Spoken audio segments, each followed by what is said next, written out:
Welcome back, baseball fans, as we continue this Legends in the Making playthrough as we are going from 1921 up through 2025, trying to rewrite baseball history as we started last season in 1921 with an inaugural fantasy draft, putting all the players into a pool, also including Negro League players able to play as well. We had a rough first season, which saw the Cincinnati Reds lift the title of the World Series, but then we had an amazing second season, which saw us actually win, both times defeating the Washington Senators, who, just like in real life, they just cannot make it so far, even though they have Babe Ruth. Now, season expectation, this is our lineup. We'll come back to them in just a moment.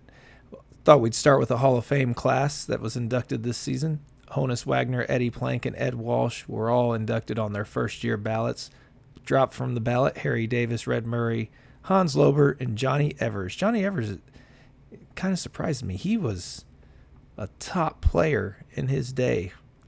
That's kind of shocking that he didn't make it. I guess he didn't lead the league enough. It'll be interesting to see if Rube Waddell, he was another fantastic player that we'll see if he can make it. Our expectations this year is to win it all again.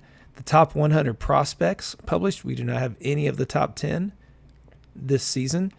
But if you take a look at our squad, we do have a new pitcher, Grover Cleveland Alexander. We did get in a trade for Nelly Pott, who Nelly did not pitch for us outside of just 12 games. He pitched for 24 innings. We did send him packing because I know Grover Cleveland Alexander, and George Ford, who didn't see a sniff of the big leagues. But Grover Cleveland Alexander here, he had a solid couple of years over there in Boston. And not to mention, I know in real life he finished his career with the Cardinals, so I thought, why not? I think he pitched into his 40s as well, so I'm hoping we have another few good years of him, at least a couple of good years until we get to Lefty Grove, who may decide to actually control the ball because right now his control is not very good. But if once this reaches, I'm hoping we'll be in great shape. We are led again by the Cy Young winner, Smokey Joe Williams, Bullet Joe Bush, Epa Rixey, all backing them up. George Jule's going to start in the bullpen. Our lineup, we've got Butch Henline, Lou Blue, Jim Bottomley, Jimmy Dykes, Specs Toperser, Wally Gerber. Nothing's changed in the lineup with the MVP, Oscar Charleston, leading the way. Ross Young's is getting there. Hack Wilson, you'll notice, is now center field. He can't make up his mind what position he wants to play. Lou Gehrig is back this year, but he's not quite ready to take over from the amazing Jim Bottomley. And then Lou Blue, who's still serviceable, but might act as trade bait for us as we seek to maybe get a third baseman, because right now we are lacking severely. Jimmy Dykes is not our number one option there. Or he is, but he's serviceable. He's serviceable. Apparently Julio Rojo can play anywhere, though, so he's going to be a nice utility man for us. I do want to start this one out with a little baseball history, talking about Smokey Joe Williams. He was a Negro League player and amazing player, and he has connections to Grover Cleveland Alexander because he actually pitched against Grover Cleveland Alexander in exhibition games, as well as pitching against Walter Johnson, and it was said that he was throwing harder than both of those Hall of Famers. There's a great story I highly recommend. If you're watching this, you would love the book The Baseball 100 by Joe Posnanski. He's got great stories about these guys, and one he shares about Smokey Joe Williams is that when there was a all-time team that was picked by baseball writers in the 60s, I believe, of the Negro Leagues, you had Satchel Paige with 19 votes, the most out of any player on that team, even beating out Josh Gibson and Oscar Charleston. But Smokey Joe Williams had 20 votes. He apparently could throw so hard. Ted Williams thought he would be amazing. Or no, Ty Cobb it was.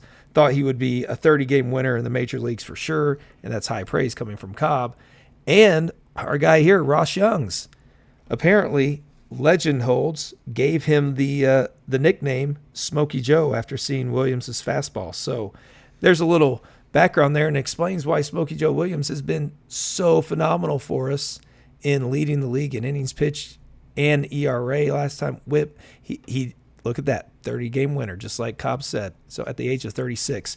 When he was 45, he's credited for striking out 27 Kansas City Monarchs in a 12-inning game, which was also apparently one of the first professional games under lights. So that one's pretty interesting. And with that, we're going to see, with opening day kicking off against Cincinnati, let's see how this season shakes out. Well, on July 1st, we are sitting tied with the Pittsburgh Pirates. We are having a great season, but so are they, as they are going to be led by Clarence Mitchell and Bullet Rogan, Pie Trainer, Bubble Hartgrave, Jiggler Stats. These are great names. These guys, I've heard of Bubbles Hargrave and Pie Trainer, but I have not heard of Jigger Stats. Bullet Rogan, I know him as well. So they are keeping up with us. One big reason you'll notice in our lineup, we have a glaring hole in center field, and that is because Oscar Charleston, broken bone in the elbow. He had a 4 home runs game streak. He hit 397. He had 27 RBI. This is in 18 games started. He had 8 home runs. He was having a huge year compared to the previous year, and he got hurt for 4 months. So that one hurts us. Grover Cleveland Alexander, though, is having an amazing year with his 2.53 ERA. Smokey Joe Williams is struggling. Not as dominant as he used to be, but as a whole, we are sitting here second in all the offensive categories for the most part. We're doing great in pitching. Defensive efficiency is not quite as good. It's dropped a little bit in the middle of the season. Our errors were not last, so that's an improvement. You can see in our team leaders here, Oscar Charleston is now the home runs leader for the St. Louis Cardinals, which is nice to see. Now, if we look at the standings, the Senators are a game and a half behind the Chicago White Sox. We have Harry Heilman leading the batting average. Hornsby's up there as well. Cliff Lee, not the pitcher, is batting .353. No one's standing out. Where is the Babe with the Senators? He is struggling. But he set off late last season. So struggling for him, I should say. He is leading in WAR, though, and in on-base plus slugging. Is he just walking? He's just walking a ton. 62 walks in 68 games. Amazing. Dazzy Vance is leading the pitching. Then over in the National League, as we're tied with the Pirates, quite the lead here. Pie Trainer, Bubbles Hargrave, again, the 2 top batters are for them. But we got Fats Jenkins in third. This would easily be Oscar Charleston if it weren't for the fact that he got hurt.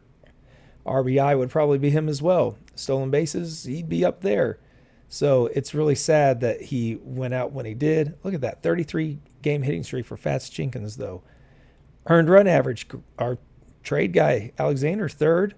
Wins, we're doing great because of the offense. Strikeouts, Bullet Joe Bush this time is having the career year.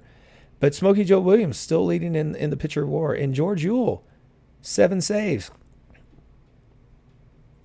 Interesting enough. So we're not looking for any changes at the moment because I'm kind of happy with how we're doing. Lou Gehrig he's batting against lefties because everybody hits left-handed at first base.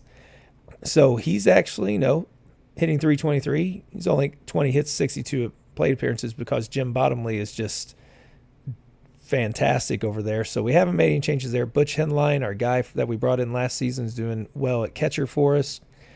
We did move Rojo down to AAA. We brought up Ray Blades. He was itching to come up, so he's having a backup season for us, especially now when Charleston went down. He moved in.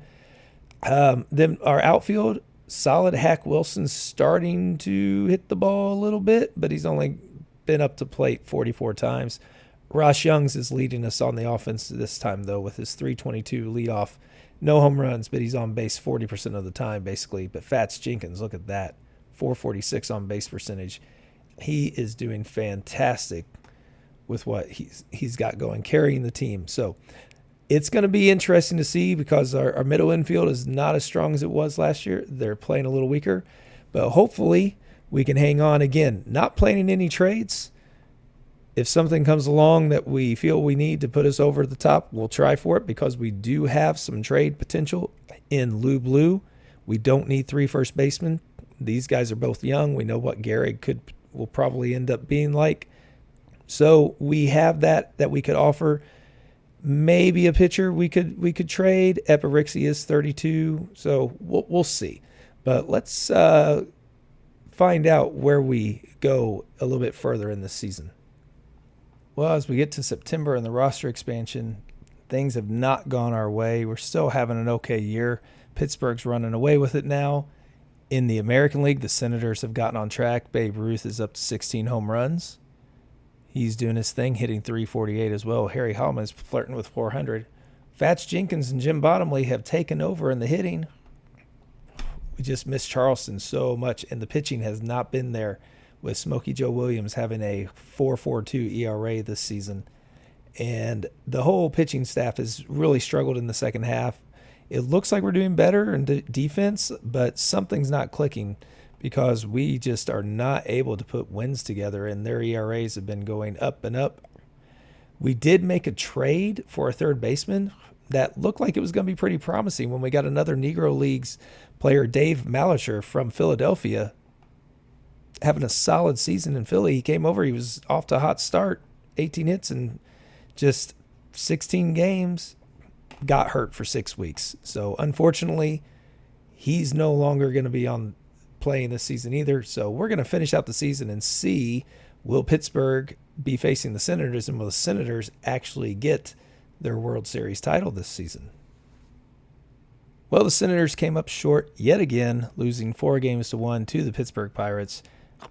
Pirates were in complete control in this one, dropping game 2, but then dominating everything else. Senators just can't get over the hump on those. We did have a late season return of Oscar Charleston and Dave Malicher. So Charleston didn't get enough to get in a rhythm, but we did win more games. Smokey Joe Williams won Pitcher of the Month in the last month in September. So that was nice to see him get back on track a little bit, but it was far too little too late.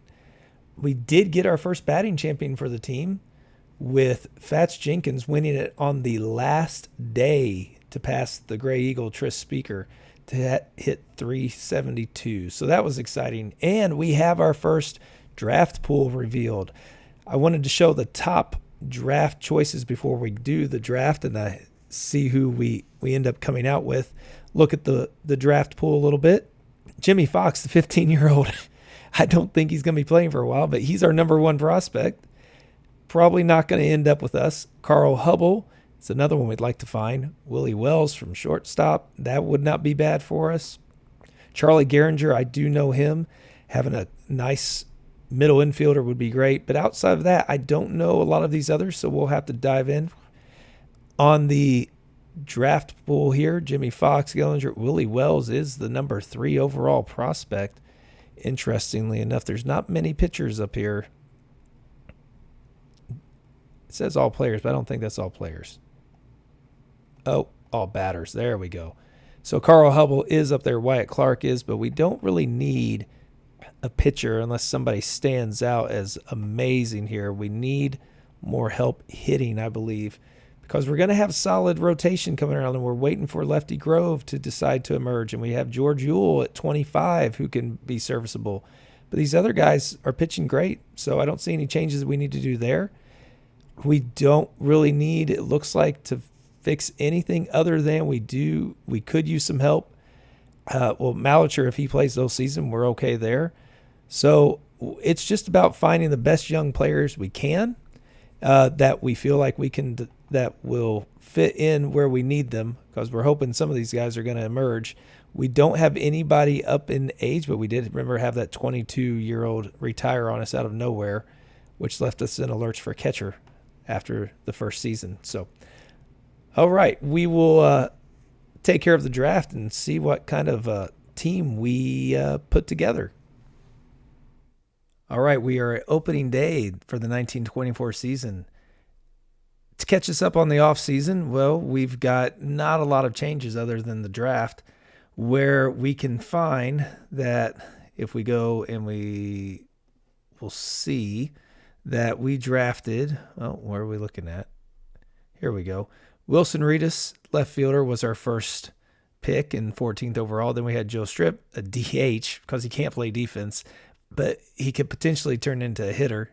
Avar Swanson, Pepper Martin, who we're actually going to change his position because his potential is all in the defense. He's going to hopefully be some kind of an infielder for us, and we're just going to go ahead and set his position probably first base, because he could be quite the hitter for us, we're hoping. And then the rest of the guys after Guy Williams, you can see you get into ball player, and so on. So these are just fillers that we're not going to worry too much about. But man, look at all these rounds, 56 rounds. Now, as far as the awards from last season, we can go and we can check those out. We did win a few. So if we go back to where we at. So the Great Glove Award winners, Dave Brown, Ray Schalk from the American League here, Baby Doll Jacobson, Babe Ruth winning another in center field, no less. In the NL, Bullet Joe Bush took it for us for pitcher. Bubbles Hargrave got the catcher one, culminating in just capping off his amazing World Series win. Dave Malicher, who wasn't doing it for us, but for Philadelphia, but now we have him all year, hopefully. And that's all we had with that one. We did, Claude Jeanard got the reliever in the American League. George Ewell picked it up for us, unanimously, no less. Platinum Stick Award winners, we had in the American League, Burley Grimes, hitting .379 for the Guardians. Bob O'Farrell, Frank Brower, Rogers Hornsby winning again, Judd Wilson, Newt Joseph, Ken Williams, Babe Ruth in center field, and Harry Howman. Then we've got over in the NL, Hooks Doss, Mitchell Murray, Jim Bottomley for us, George Scales, Pie Traynor, Joe Sewell, Fats Jenkins on his batting champion year, Tris Speaker, just 35, 36 years old, still amazing. And then Billy Southworth, Rookie of the Year in the AL was Bill Foster unanimously. Pitching sensation, 200 strikeouts, 2.93 ERA. In the NL, it was Mitchell Murray, hitting .350, 100 RBI, and 19 home runs for a catcher. AL, George McBride, Washington Senators, Pittsburgh, George Gibson, doesn't matter. But the pitchers, Bill Foster, capping off his sensational year, unanimously winning the Cy Young, while Bullet Rogan for Pittsburgh was able to get it. Not unanimously, Vic Aldrich nicked the vote. Epa Rixby, Smokey Joe Williams did pick up a few points. Babe Ruth won unanimously for the MVP in the American League. And we were able to pick up a few votes for Fats Jenkins and Jim Bottomley. Very little, but it was pretty split here with Scales defeating Mitchell Murray and teammate Bubbles Hargrave for the MVP. Now, with us, what's interesting, we did take a shot at this guy, Pedro Dubu. He's a Cuban pitcher because look at this amazing stuff. Unfortunately, he went to the Cubs. We actually offered him more money than this, I believe. So I hope he doesn't pan out, but man, we're going to have to keep an eye on him. Hall of Fame results, just Willie Keeler is the only one who made it in. Vic Willis almost did. Nobody was dropped from the ballot this year, so that'll be interesting. Our season expectations this season are to win it all again. We do not have any of the top prospects. Mickey Cochran tops it, and Al Simmons again. It looks like he's about to burst onto the scene. Mickey Cochran as well. Jimmy Fox is a ways away. Carl Hubble might get some playing time. Charlie Gehringer is a ways away, so we'll see. Willie Wells might jump right in. But that is the situation. Our pitching staff, Smokey Joe Williams again, Epi Rixey. So I'm hoping Smokey Joe bounces back. Bullet Joe Bush, Grover Cleveland Alexander, George Ewell is in. Jackie May is going to take over the closing position, our stopper position. George Britt, I forgot, he is back after missing 1922. And Lefty Grove is getting closer, but his control still isn't quite there. While our lineups, we got Fats Jenkins leading off this season with his fantastic on base. Ross Youngs is looking more of a power hitter moving to second. Oscar Charleston, we're hoping, has a successful, healthy year. Jim Bottomley over against the right-handers. Glenn Myatt at catcher. This kid is emerged and looks like he could be a stud for us this season. Dave Malicher, hopefully a healthy season as well. His defense is going to be key. Ernie Johnson making his debut. Well, not his debut, but he's getting more playing time this season. And then we've got Wally Gerber, who's still there for his defense. Jimmy Dykes is not getting the start for us. He on against righties, but he will be filling in against lefties as he takes the spot at second base for Ernie Johnson. Lou Gehrig will also show up, hopefully starting to emerge. Hack Wilson's starting to get there in power, but he's playing behind Oscar Charleston and Fats Jenkins and Ross Juns and Kurt Walker as well. So it's going to be tough for him and Blades and these guys to get any playing time and to get much to amount to something, but we'll see. So hopefully we have a good season in store for 1924. Well, we're in July now. We are 9.5 back, not having nearly as good of a start this season. We are getting beat around quite a bit, pitching-wise. Not as dominant as we used to be. Defense is showing up, though. Not as many errors. Hitting's been fine. We aren't scoring the runs, though. Batting average is great. We are about where we should. Third in everything, and we're third in the standings. Oscar Charleston's having a great year. I mean, the average is fantastic for all of us, as you can see. That's why we're leading the league, except Wally Gerber. Everybody else is hitting over 300. And our pitching staff stabilized some. We did move Lefty Grove into the rotation. He's doing well. He's walking a lot of people, but he's not allowing as many earned runs. Bullet Joe Bush has been struggling, so we moved him to fifth. He's not pitching every time in the rotation, but we did open up a fifth starter spot just in case. We might actually move him back to the bullpen and let these guys try to carry us through the second half of the season. We haven't made any trades because nothing seems to be out there. So I don't really know what options we have there, but we can see in the leaders, Heavy Johnson, Hurley McNeil, Fats Jenkins is back up there again in average, hitting even better. Oscar Charleston's tied for the lead in home runs, second in batting average, in runs batted in. Stolen bases, he's first. The guy is phenomenal. And Grover Cleveland Alexander, quite the resurgence. First in ERA, third in wins. He won his 300th career win this season. Smokey Joe Williams has bounced back fantastic this season. And Jackie May in the saves category. Over in the American League, we have Torriente, Ike Boone, Harry Hooper. Babe Ruth is hitting the home runs this season with 17. 57 RBI. Hornsby's got 62. 372 average. What a slouch. He's not in the top three. But the Babe is, of course, dominating with Hornsby as well. Dazzy Vance is back up there again. Al Simmons, we knew his rookie year, and he's starting to show up with a hit streak there. But Rip Collins, Dazzy Vance again, Rip Collins again, Dazzy Vance again. So those are your leaders over in the American League. We are hoping we can make a run here. The Senators are again holding on to theirs, but the White Sox are pressing. So hopefully we can get something together because Pittsburgh's looking very good again. I do want to check out the Cubs and see Pedro Debut. How is he doing here? He has 17 strikeouts, 11 walks. Nah, he's not anything special, but he's also in the bullpen. So he's not going where I thought he would have. I thought he would be pretty well, but his stamina isn't there, I guess. But hopefully we can make a run here at the back second half of the season. Well, coming into September for the stretch run, we've played really, really well. We had a 10-game winning streak. We beat teams 20-0. Charleston is doing great. We've got our pitching on track. We did lose Epirixie right as we switched to a four-man rotation. I had to bring Bullet Joe Bush back, but he's doing slightly better.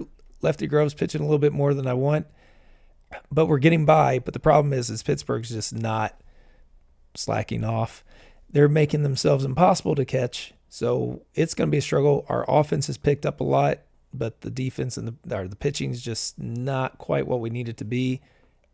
Here we can see the leaders. Charleston is in Cleveland. Alexander, Smokey Joe Williams is back.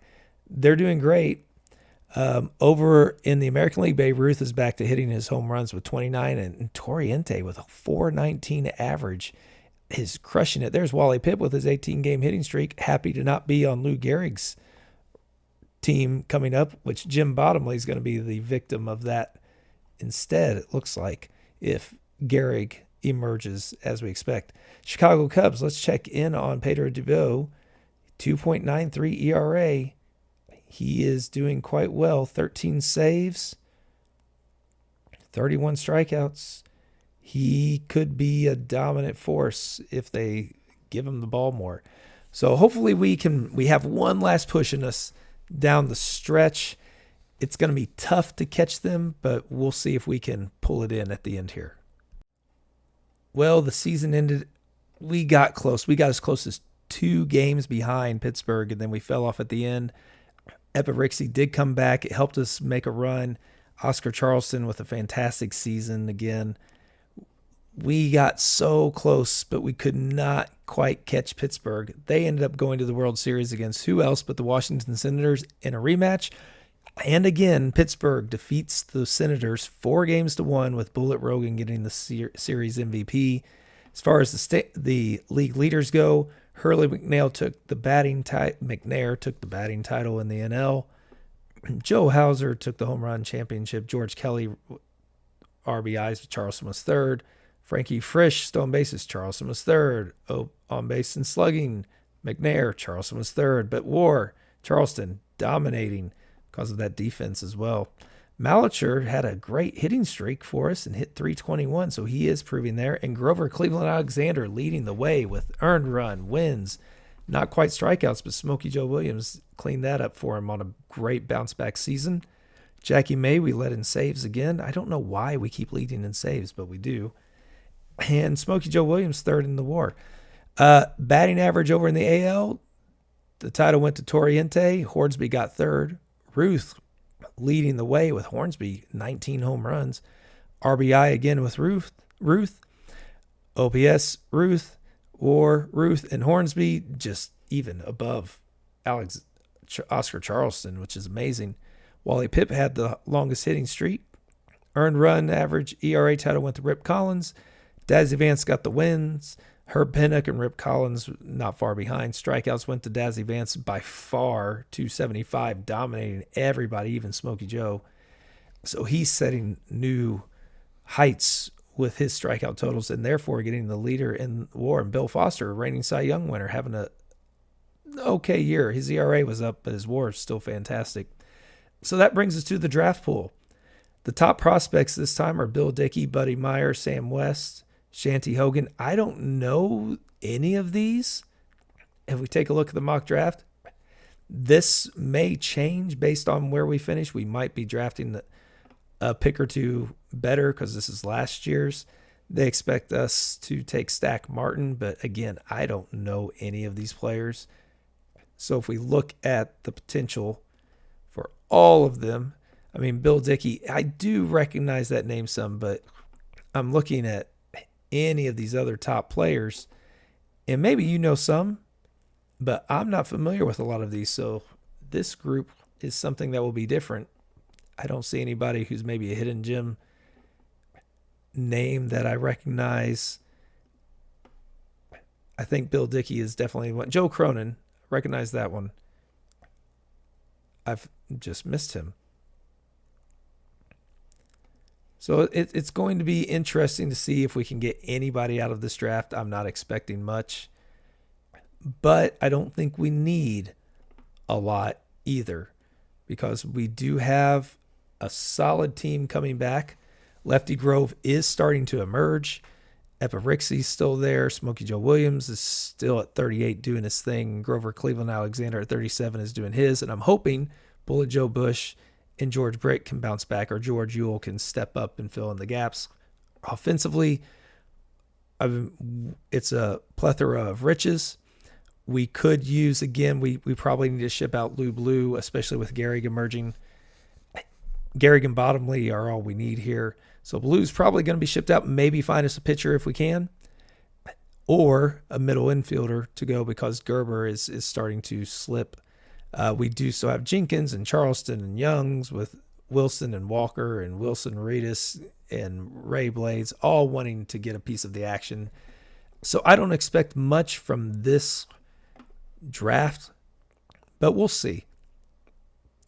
So let's go to the draft and see who we can come up with, and then check out our awards. So we're going to wrap up this episode looking at the awards before we get into the draft and any offseason moves we might be able to make. Wrapping up 1924, we have our Gold Glove winners, Pinnock and Farrell and Joe Judge, Hornsby getting one, Beckwith, Johnson, Flagstead, Baby Doll Jacobson back in the mix. No Babe Ruth this time. In the NL, Alexander got it for us. You have Ewell, Freiberg, DeMoss, Dick Lundy, Peckinpah, all new names showing up here. Goose Goslin, Johnny Mostel, Sam Rice. So that's interesting. Lots of new names.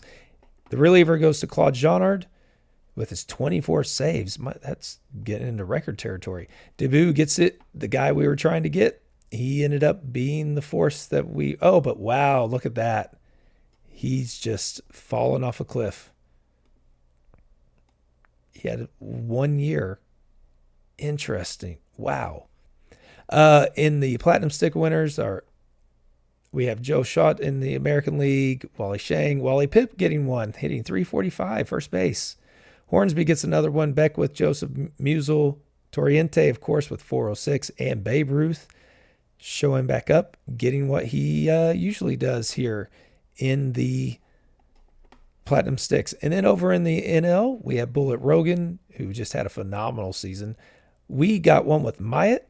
Gabby Hartnett gets one. Frankie Fresh showing up.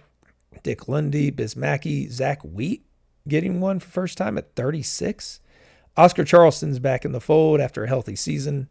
And then Heavy Johnson, Rookie of the Year, went to Eddie Moore for the St. Louis Browns, while it went to Bill McCall for the Cubs. Not unanimous in this one, but 3.23 ERA. The Pitcher of the Year went to Dazzy Vance in the AL unanimously. He had an amazing season there, 275 strikeouts, setting the world alight. Grover Cleveland Alexander picking up over his teammate Smokey Joe Williams. It's nice to see that back. It just wasn't enough to get us over the top, as Babe Ruth picks up the MVP, and Oscar Charleston is back with a unanimous MVP selection of his own. So it's good to see him back on top. So that is our 1923 and 1924 seasons. As we get to see where baseball's taking us, we're going to wait till we get to 1930 before we check in on any records that might be happening and career stats. Give it a decade, see what we have, and to see what numbers are being put up there and how they might stack up with real life MLB baseball history. So thanks for joining me, and we'll catch you on the next episode.